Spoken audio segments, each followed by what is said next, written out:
Hello and welcome to the Being Human podcast. I'm your host, Dr. Greg Bottaro, and today I've got an awesome episode lined up with a guest and friend, Jack Beers, who is a graduate of our CPMAP certification program. He is now a professional CatholicPsych certified mentor. He's got his website at thecatholicmentor.com. He's posting all the time on LinkedIn. I see his posts, I think every day almost he's on there. And he's one of our graduates of our program that we are going to be honoring at our Summit of Integration. The Summit of Integration actually started off as a graduation event, and then it just kind of ballooned from there, and we started inviting keynote speakers. Last year, we had Paul Vitt, we had Jerry Crete, we had Mother Natalia. This year, we've got an awesome lineup with Peter Kraft, with Jake and Heather Kim, with Father Columba, CFR, and with Jennifer Morell, an awesome Catholic theologian, and special guest music by Matt Marr, who's going to be doing an acoustic set for us as part of our celebration of integration. So I hope you'll join us.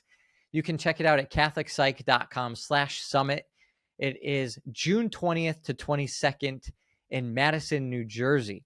And anybody who purchases a ticket, virtual or in person, we have both tickets available, in the month of May, will receive a sample 3-chapter version of a new book I've got coming out on the thought of John Paul II and its effect on psychology, what he's contributed to psychology.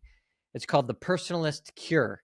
And that is a little sneak preview because I haven't really been talking about that much yet. But you will get that sample 3-chapter version of it if you purchase a ticket to the summit in May.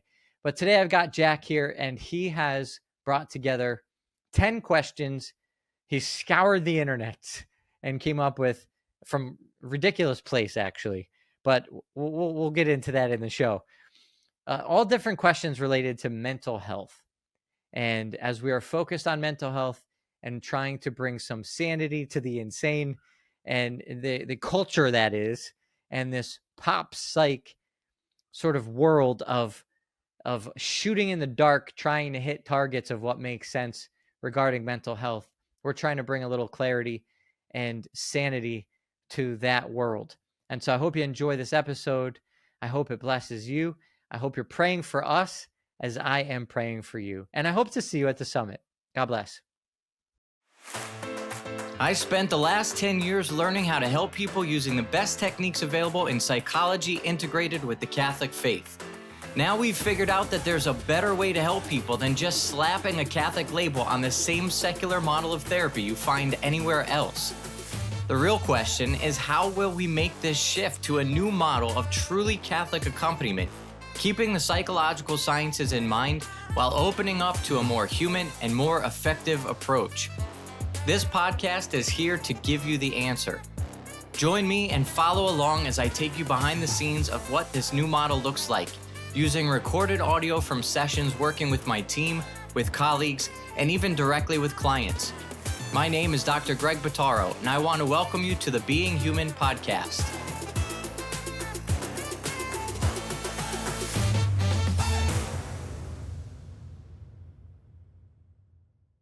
All right, Jack, welcome back to the show here. Here we go, jumping in. You got some questions for me, I hear. Always good to be with you, Dr. Greg. Yes, I've compiled a list for you. I'm really excited about this Mental Health Awareness Month. Lots of people going to Reddit to answer their mental health questions. And so for all the people who go to Reddit for mental health advice, I have looked up based on what I've been looking through and working alongside the great AI functions that we have, compiling a list of the most asked questions. Now, some of these are asked in my way because I'm actually compiling basically similar questions that are all along the same vein, but some of these are pulled straight from Reddit.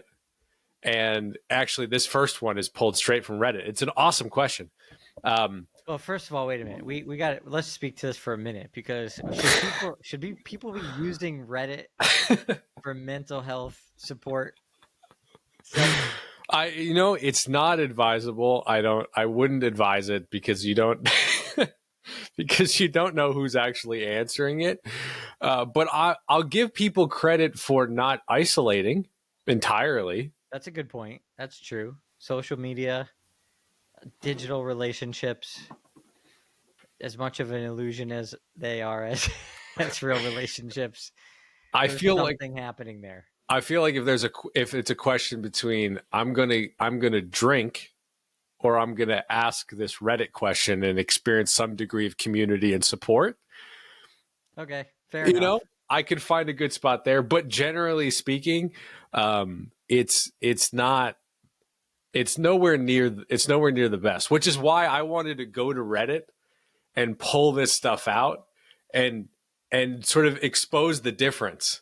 It's like, here's the difference between driving a car without any tires, like the car will still move, versus one that's like new off the lot and like an awesome sports car. It's like, let's look at the difference between those two cars. Are you gonna go back and post this podcast to the Reddit channels? Be like, here's a real licensed psychologist answering your question. Actually, you can't say that ethically. You can't do that. But somehow let people know that we've given some thought to these questions being asked.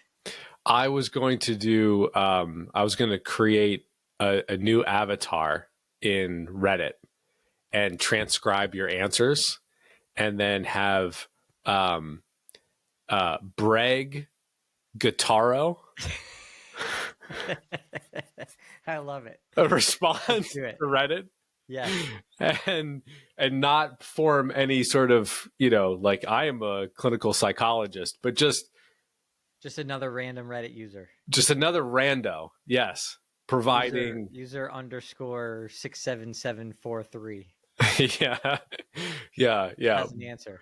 Breg Guitaro has the answer. Yeah. I like Breg Guitaro. Yeah. Maybe I can even get a profile picture by sending one of your blogs through ChatGPT and being like, what do you think this person looks like? Yes, a cartoonized profile photo. That's great. Yeah. All right. What's the first question? Yeah. So the first question's a really good one. Some of these are, they're super interesting. They're all super interesting. But this one is, I love this question. What's the difference between anxiety and stress, and how do I know which one I'm experiencing? Oh, that's a tough question. Well, I think that it depends on how you're using the word, because I think a lot of people use the word anxiety as a replacement for the word stress. So many people have just sort of taken on this like mental health culture. Like, it's cool to have a therapist. It's cool to have a diagnosis. So the fact is, like, we have a normal threshold of regular stress in life. And a lot of people just now, because we want to use this mental health language, are like, oh, this must be my anxiety. My anxiety's peaking. Oh, this is triggering my anxiety. And, we could get into, the neurochemistry of it or the psychological theory behind it. But we'll just keep it really simple here, I think, and just look at how, stress can be a manifestation of motivation, and it could actually be a really good thing. So we want to be able to look at how, when we're pressured is not a bad thing. Uncomfortable is not a bad thing. When we feel like, okay, I have to do something. I don't like the pressure that I'm feeling right now. It's stressing me out. Is that the kind of experience we're talking about with stress? Versus, I don't like to do this. I'm feeling really pressured. This is making me anxious. Like, what, there's a fine tuning in there of like delineating what exactly is happening right now. So all that being said, I think just colloquially, I would make this distinction that stress we could talk about in a good way. Anxiety would be a disorder, a dysfunction. Now, again, these are not like DSM diagnostic terms. We're not talking about it in that way, but I'm using this construct of these two terms to open up this conversation about how there's actually a healthy kind of stress. And then there's this distinction of what becomes a distortion in anxiety. Does that get us a little bit further? I think so. I was thinking about it in terms of is there a way to look at the fruit of a situation and delineate between, you know, what is good stress and what is actual anxiety that is impairing you. Like one of the questions that came into my mind is like, is anxiety something you actually just can't turn off? But stress is actually something that that comes and goes just within a given context. Like I would characterize there's a degree of stress before I go give a talk in front of a bunch of people and it's the first time I give a talk, right? Like there's a degree of stress that's like, I really care. I want to do well. I'm uncertain of how it's going to go. So there's a little bit of stress involved in that. But it's not so anxious where I couldn't sleep the night before and I'm ruminating on every single word that I say. Is there a way to delineate it that way? Or what are your thoughts on that? Yeah, I think we want to be careful because a lot of those you're talking about thresholds that exist on the same plane of the same experience. So like I would probably call the jitters before a talk anxiety. And I would say, okay, there's a minor and manageable level of anxiety. But then the threshold is I like thinking about it in terms of are you incapacitated in some way? Like, is it freezing you up, paralyzing you? Is it causing you to lose sleep? Are you going to change your decisions based on this experience? So like you're going to decide to not do the talk. You're going to get cold feet. You're going to ignore, you're going to step away from it. So that's where you're having a similar experience, but you're crossing a threshold. Whereas stress, I'm thinking about more in terms of like a stress test.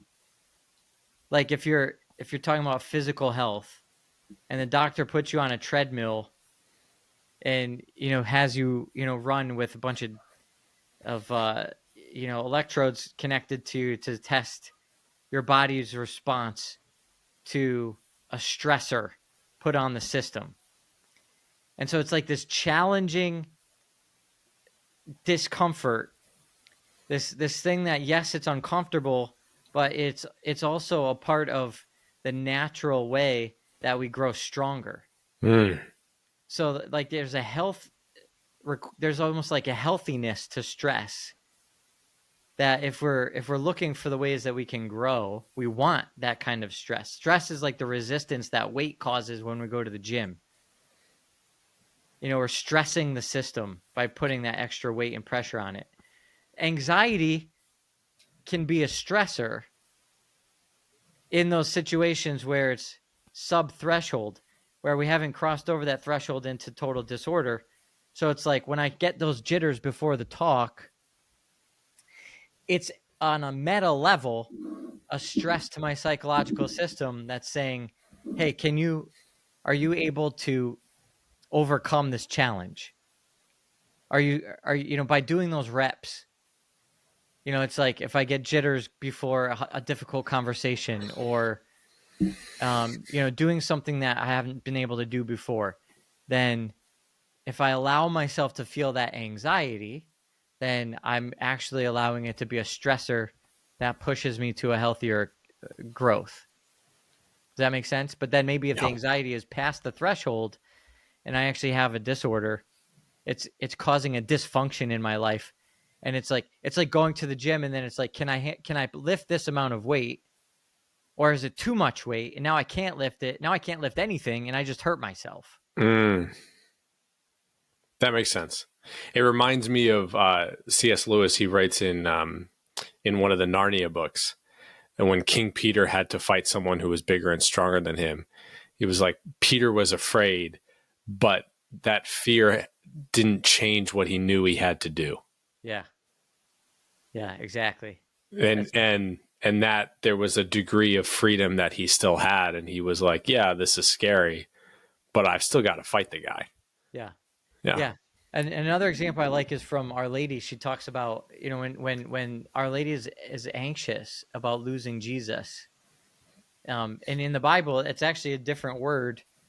I forget what the Greek word is now, or the Hebrew word, where she says, your father and I are anxious. We've been looking for you. Versus Jesus saying, do not be anxious about the things of your life. Those are two different words. And we sometimes translate them the same, but when Mary felt the pain of losing her son, not knowing where her son was, that's not the same thing as what Jesus was saying, don't do. It's like a normal, natural, very healthy response from Our Lady, who's perfect in her Immaculate Conception. Nothing about her anxiety, quote unquote, about losing Jesus is disordered. So we are able to unpack that and see that there are two different versions of what can be felt. Yeah. All right. You ready to go to the second one? Here we go. Why do I feel numb, and why can't I feel emotions? I'm just thinking about this being on Reddit. Yeah, this is Reddit. Just like someone just coming on and being like, I feel so numb. What's up with that? Yeah, like so much. I mean, just the fact that this is happening on Reddit just is really, I can't get over this. It's like such a cry for help, such a desire to be seen. And it's like, by whom? Random text on a screen in front of you in your room. Like, this is not healthy. But nonetheless, it's an experience that people have in real life, so we can talk about it. We talk about, a lot of times we talk about parts and sort of different parts of us have different roles that they're playing to protect us. And one of the things that our psyche can do is actually shut down our emotional feeling. And so the reality is there's a threat to feeling that's deeper and stronger than the desire to feel. And so even on the surface, the person is saying, it sounds like essentially saying, I want to feel something. Yes. But really their system is saying, I do not want to feel. And so the reason that happens is because the reason to not feel is stronger than the desire to feel. And that there's a need being presented in that reality to pay attention to the part that does not want to feel. It's like that part of that person is not getting any attention. And so if you're not paying attention, I'm going to just throw a tantrum. And that's what little kids do. And that's what little parts of us do. And this tantrum, quote unquote, is a shutting down of emotional affect, of feeling. And that's what this part is doing to get its way, because it's not being paid attention to. That question is one that like tugged at my heartstrings, because I've spent months with my mentor trying to unpack this one for me personally. Like, I have a part that is useful at times. Did you sneak your own question into the list? Countertransference. Yes, I'm subtly doing this. Yeah, no. So I'm when I saw this question, I was like, oh, it's hard to give an answer to a question like this, because it's basically like, well, this is the problem, and you really need someone to walk alongside you for a good amount of time to unpack the origin of that part, to love on that part, and then to help integrate it into the actual family system in a way that's helpful. Yeah. So I think, your answer speaks perfectly to my personal experience, but I'm also like, if you're feeling that way, you really need some support, because it is a hindrance. It is a hindrance to relational dynamics. Yeah, and if you have some kind of fear, some kind of wound, some kind of trauma, or some kind of thing that's happened in the past that is worth blocking against so strongly that it makes you numb to other feelings, then you're going to definitely need help feeling safe enough to actually explore that. Left to our own devices, we're really good at protecting ourselves. And usually that kind of affect, that kind of emotion has to do with other people. So it's like, if I'm not connecting with other people because I'm shutting down against other people, there's probably something there that involves other people. That's the reason why I had to self-protect in the first place. Therefore, I'm going to need to go into that directly with another person. Like, I'm not going to convince myself that other people are safe without other people being involved in that process. Mantra isn't going to solve the problem. Exactly. You're not just going to wake up, look in the mirror, and be like, I am safe and I am good, and have the problem solved. Was that Stuart Smalley? Do you know who that is? You do? Yes. Well, I think I know who you're referring to. Yeah. Is it the Cool Runnings guy? I don't think he was in Cool Runnings, but he was a Saturday Night Live character who was saying, "Oh, we're very different. We're very different then." Yeah. No, this is a character in Saturday Night Live, and he would have this self-help show on affirmations, and he would end every show with, he has this little sweater on, and he'd be looking in the mirror, and he would say, "You're good enough, you're smart enough, and God doggone it, people like you." And he would tell himself that in the mirror every day. I was thinking of Cool Runnings because we're talking about like content to a certain extent. We could replace not feeling with other things, with other defense mechanisms, right? And in Cool Runnings, his defense mechanism is that he would basically just shut down in conflict and just appease whoever was coming in stronger.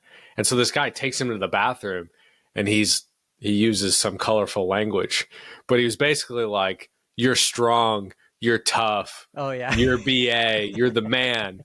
And then the guy is like, "You're right," and goes out and does something completely reckless. Yes, and it shows perfectly how that type of stuff can totally backfire on you hard.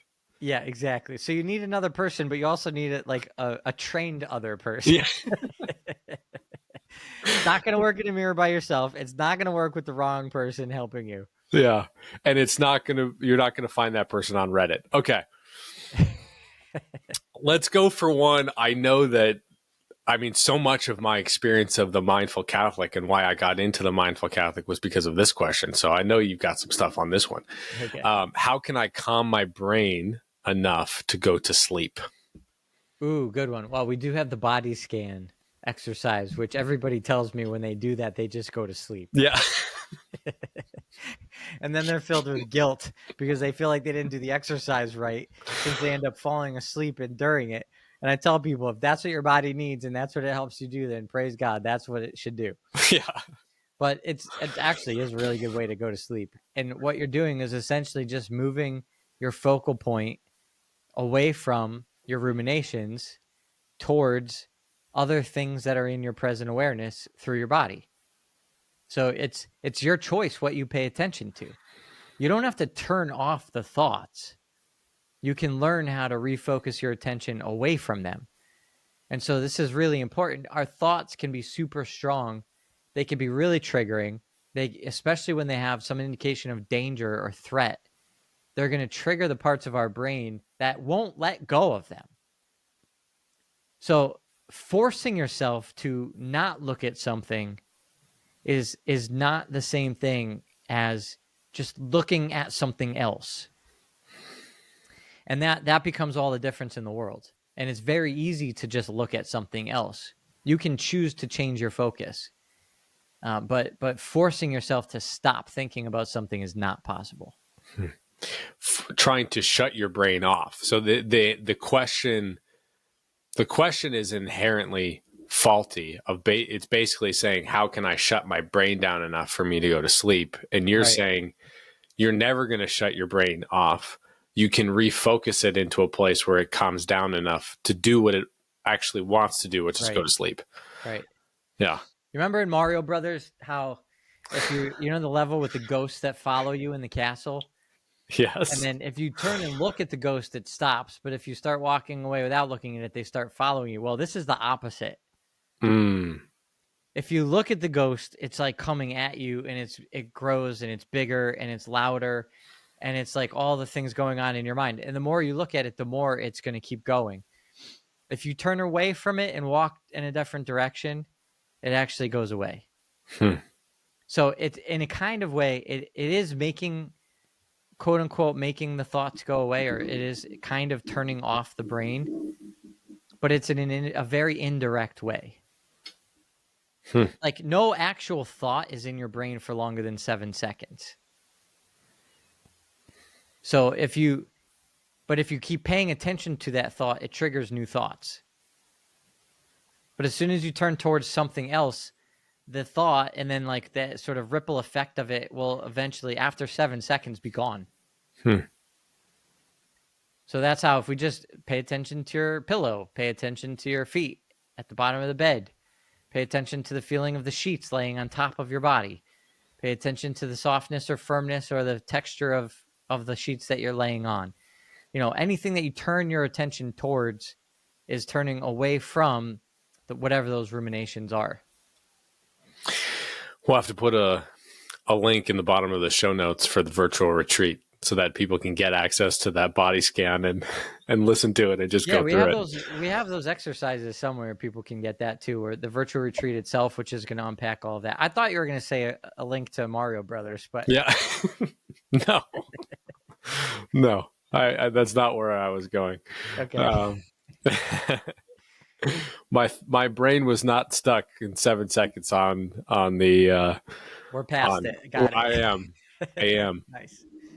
Here's one that was a theme. I wasn't sure exactly how to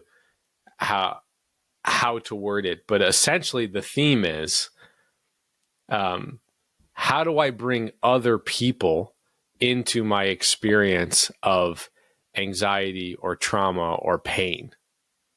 Like if I'm married or if I'm in a relationship with someone and there's this thing over here that is my OCD or my anxiety or whatever, and I want to bring this person in, or I want to bring this friend in, how do I know if this person is trustworthy enough to do it? And then how do I bring them in on it in a way that is actually useful? So there were lots of questions like, I have OCD and I just started dating someone. How do I tell them? Or I'm super anxious all the time, and my boyfriend, I've not really shared about why. Or my kids have started asking me questions about why I do certain things, and I don't know how to answer that with them. Lots of those types of questions. Well, it's interesting because it first brings up a distinction here. I think this is an important caveat that the difference between being married and then dating somebody. Because, you know, when we talk about chastity, people always go right to physical chastity.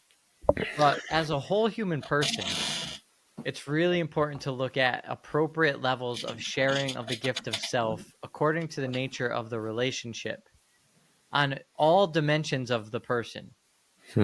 Physical, spiritual, and psychological.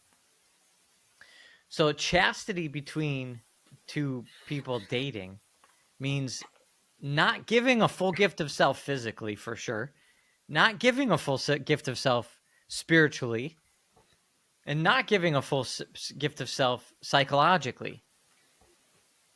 So there's an appropriate level of holding oneself back, of not sharing oneself entirely when it comes to your wounds and your interior experience, your life, your spiritual life. Just like it's not right to give all of yourself to somebody you're dating physically. You know, John Paul II says the body makes visible the invisible. So what we do with our words should be manifest with our bodies. When we give a full gift of ourselves to our spouse in marriage with vows of marriage, that action needs to be made manifest visibly with the body. It needs to be consummated. And that's when you give the full gift of self spiritually and the full gift of self psychologically. So this opens up a whole nother conversation. This is like a whole nother trajectory of the conversation where we're talking about what that looks like at different stages of dating.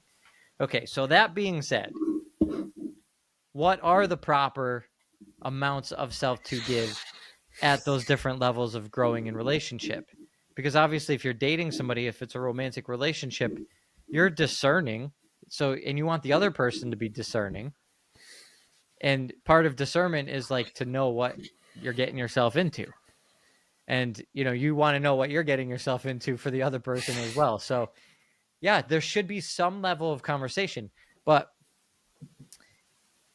it has to do with how much healing you have, and I'd say how much processing you're still doing. This is a very broad, wide sweeping kind of conversation here. We can't have one size fits all answer for this at all. But I would say that if you're dealing with a lot of trauma and you haven't really processed it a lot yet, that's like a really intimate place of very deep psychological functioning that's maybe not healthy to just start talking about that. And again, this is coming from Reddit, where people are sort of bearing all online, and this might go over like a lead balloon in terms of that kind of conversation, but this is the answer I can give you because this is what's actually healthy. And so you hold a sort of veil over the intimate interior functioning of your own psyche. It's a kind of chastity in doing so. When you have a friendship, and again, these are distinctions, like friendship that could lead towards romance. Is it a friendship between a man and a woman where two people are single and actually both open to the development of something that could become a longer term commitment? Or are we talking about a man and a woman who are more like brother and sister, or are two men or two women who are friends? All different contexts of relationship. And at that point, you want to be able to trust that the person that you're speaking to is able to just listen and give you attention and put themselves second in the conversation and just enter into your experience as a primary disposition. So it's like, maybe I don't know what OCD feels like, but you're my friend and you're experiencing it and you want to talk about it. It's like, okay, well, I don't need to know what it feels like. I have a friend who's talking about it to me. And if I learn and I know how to just listen and then ask questions with curiosity and engage the conversation, then maybe I'll move a little bit more towards actually understanding. The last note I'll make about this is, when there's an unfair expectation that somebody listening to you and understanding your feelings is somehow solving your problem. Like it's going to somehow make your experience go away. And I think this is a really important caveat here, is to say that we cannot actually take each other's burdens away. Mm-hmm. And the best we can hope for is to follow the example of Christ, and also to see the suffering that we all experience as making up for the suffering in the body of Christ. So it's like we're being with others in their suffering as if we're with Christ suffering in them. But how was Christ's suffering facilitated or shared? It was his cross was carried for a time by Simon of Cyrene. And so we could kind of use that as an image to understand, okay, yes, as friends, we bear one another's burdens. As spouses, that's one of the graces of matrimony. We bear one another's burdens. That doesn't mean we take away one another's burdens. So Simon didn't take away Christ's cross. He bore it for a time on the journey, on the way of the cross. But then he had to give the cross back to Jesus. Jesus had to climb that cross. Jesus had to die on that cross. Mm-hmm. So a lot of times people with mental health, they feel so isolated, or mental distress. They feel so isolated. They feel so lonely. And they're like, they conflate loneliness with the suffering from their actual mental disorder. And those are actually two different things that coexist. So you can cure loneliness by having a person walk with you and hearing, listening, understanding, sharing your burden for a bit, it's not going to cure that burden itself. And so we have to go into these things with the proper expectations. Awesome. The next one. Is it possible for me to actually change? I hope so. I'm in a lot of trouble if it's not possible. We all need to change. Of course it's possible to change. Sometimes it feels like we're up against hurdles, walls, impossibilities. We feel chained up. We feel burdened to the point of exhaustion and disaster. All of those experiences are normal, but God calls each one of us to grow continually. We have to recognize a call to continual conversion, which means continual change. And we are actually all in the same boat together. There is no real distinction between those who have mental illness and those who are mentally healthy. We use those terms. Of course, there's a place for diagnostic criteria, but it's not the ultimate reality of our human experience. The ultimate reality of our human experience is that we are all ill and we are all in need of a doctor. And we all have access to the doctor through our baptism, and that we are all continually growing, changing, healing on this path to wholeness. It is hard looking at the number of people who are like, I don't know if I can change. So this is where the integration of the faith in a relationship with Jesus into your life is so important, because it's like, that's not even a question. Well, it's the whole point. And when we understand the whole point and we integrate the deepest point of our identity and our growth with the psychological sciences, all of a sudden it opens up all sorts of possibilities. And the things that don't seem like they can change psychologically actually are very changeable. We help people change, addictions go away, OCD goes away, scrupulosity goes away, also really across the board. Eating disorders go away, personality disorders go away. I remember being in grad school and I had a professor that was saying, well, most people just refer personality disorders out.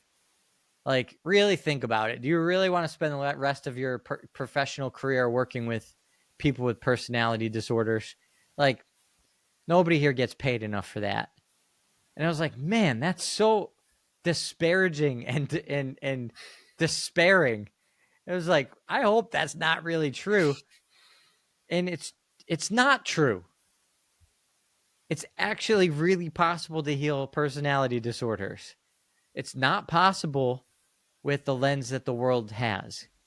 It is possible when we go very deep into the true identity of the whole person and who the human person is. Okay, next one. When do I know if therapy isn't working? Great question. For our mentorship program, we offer a 2-week money back guarantee, which is pretty crazy. Like, there's no way anybody in mental health is doing anything like that. And our model is very different because we work with people every day. So our model is it's completely outside the box. People are not used to the methodology that we use. It causes all sorts of brain smoking to happen when people listen on the phone. I can just see the smoke coming out of their ears. And so for that reason, we tell people this methodology will be so clearly, obviously positive and helpful, and the potential for healing through what we're doing is going to be so obvious that you'll know in 2 weeks. And if you think it's not going to work for you in 2 weeks, you get your money back. 100%. No questions asked. I mean, I'll follow up and ask, like, well, what went wrong? But after I give you your money back, and then you can share with us your feelings about it or not. But it's really tough with a weekly appointment for therapy to have 2 sessions. But I would definitely say, in my experience, you should know that this is the right fit in 2 sessions. And, 1 session is is too much, too fast. It's too short term. But you might have an intuition. You might have an inclination. And I would say it also depends on how much you bring into the session, how honest you are.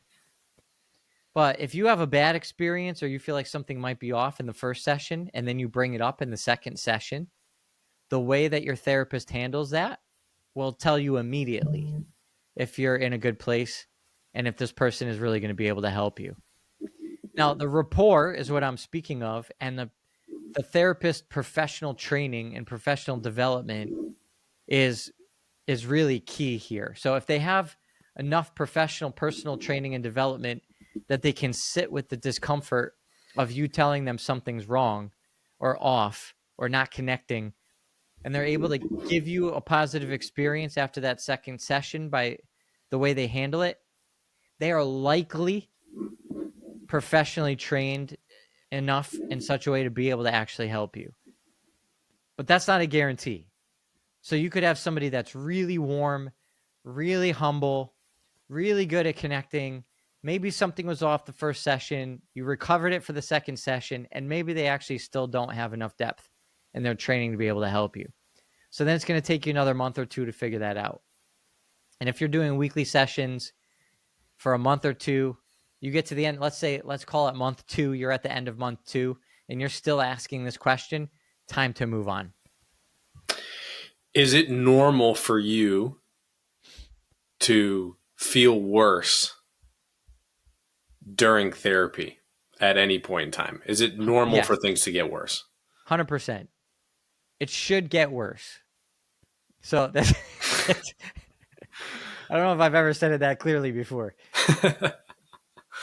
It should get worse, meaning it shouldn't start off bad.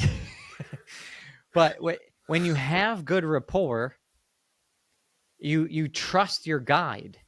I think about it like scuba diving. And you start off in the shallow water. Maybe you start off putting your gear on the boat. You're not even in the water yet. And you have to be comfortable. And then you get in the water and you're in the shallow water. You got to feel comfortable. And if you're going to be doing a deep dive, you need a guide. And you don't want to be going to 100 feet or 150 feet with somebody that you don't trust, that you haven't had an experience of feeling comfortable with right from the beginning. But if you do have that experience with somebody, then you want to go to 150 feet. And 150 feet is going to feel scary. Like you're going to start realizing, oh my goodness, there goes the surface. Where's the sunlight going? I'm really far. The thought crosses your mind. What happens if my oxygen goes bad? What if I lose my mouthpiece? What if my regulator gets messed up? Like all these things that are part of diving.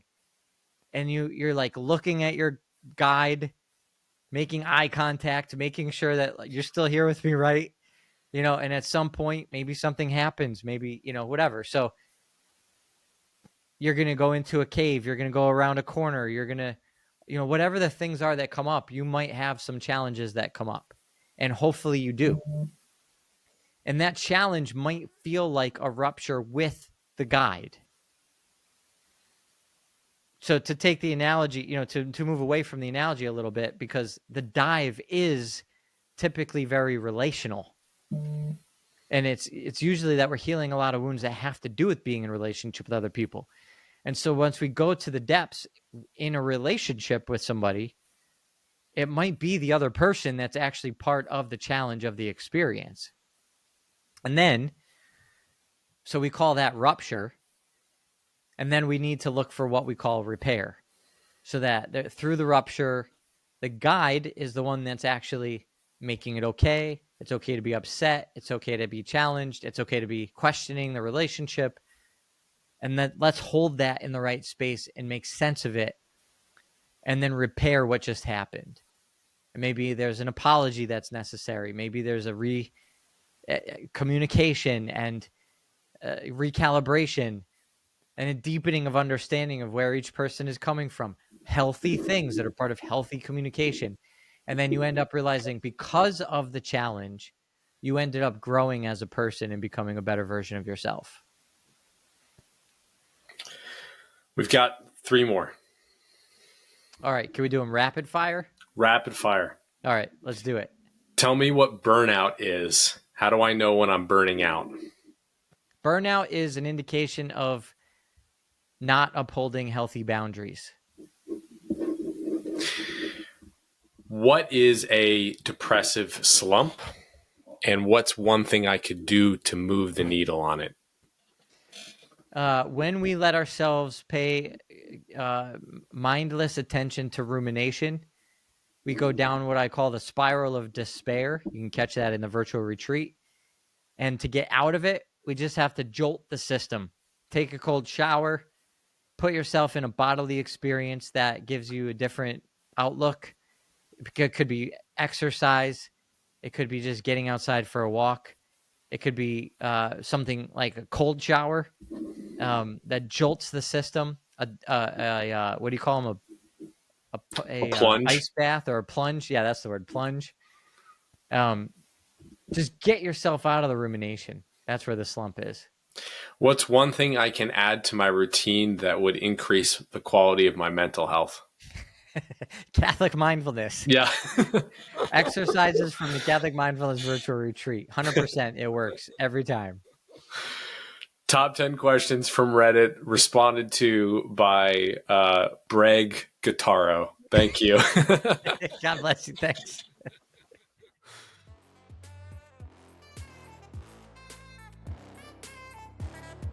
Thanks for listening to the Being Human podcast. If you've enjoyed this episode and want to help us spread the word and hear more, please head over to iTunes, leave us a review, and subscribe, as it really helps us to get our content out to more people. Be sure to listen next time as I take you deeper into what it means to be human. If you want more free content and information about what we do at the Catholic Psych Institute, head on over to CatholicPsych.com. God bless you.